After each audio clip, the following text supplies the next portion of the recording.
jour quelqu'un m'a demandé ce que la douleur m'avait appris. J'ai baissé les yeux, j'ai hésité, des mots s'étaient cachés en moi. Elle n'est pas venue comme une réponse, ni comme un éclair dans la nuit. Elle a pris son temps en silence, elle m'a surtout ralenti. Elle m'a forcé à m'écouter, à voir ce que je fuyais, quand tout semblait aller bien. La douleur ne m'a pas rendu plus fort, elle m'a rendu plus vrai. Elle m'a appris à plier sans rompre, à tomber sans m'effacer. Elle ne crie pas qui je suis encore, mais elle murmure ce que j'étais. Sous l'urgence de vivre à toute vitesse, j'ai commencé à me rencontrer.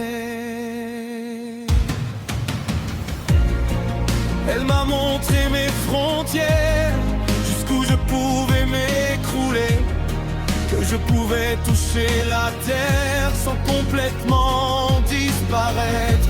Quand le superflu s'est effondré, j'ai vu ce qui restait debout, ce qui comptait vraiment pour moi, quand il ne restait plus rien du tout.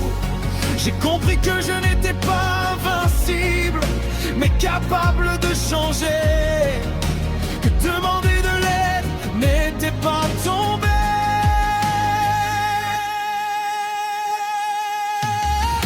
La douleur ne m'a pas rendu plus fort, elle m'a rendu plus vrai.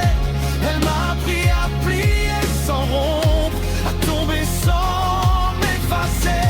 Ressentir profond, ce n'est pas une faute, c'est un signal, une clé. Et parfois c'est en perdant la route qu'on apprend à marcher. Je me suis perdu, oui, mais pas pour disparaître. Je me suis retrouvé autrement, moins dur, plus conscient, plus honnête.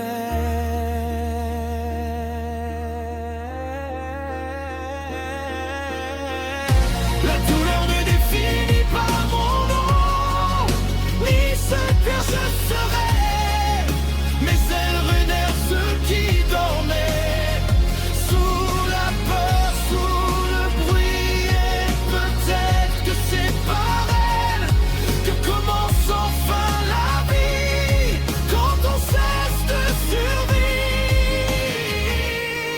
survivre et qu'on ose se rencontrer. Elle ne m'a pas sauvé, elle m'a ouvert les yeux, et parfois c'est déjà beaucoup mieux.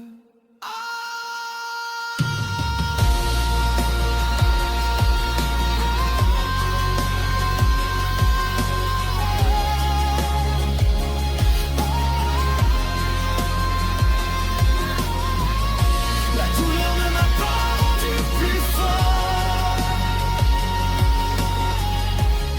elle m'a forcé à m'écouter. Elle m'a montré mes frontières, elle m'a ouvert les yeux. La douleur ne m'a pas rendu plus fort, elle m'a rendu plus vrai. Ma douleur, ma douleur.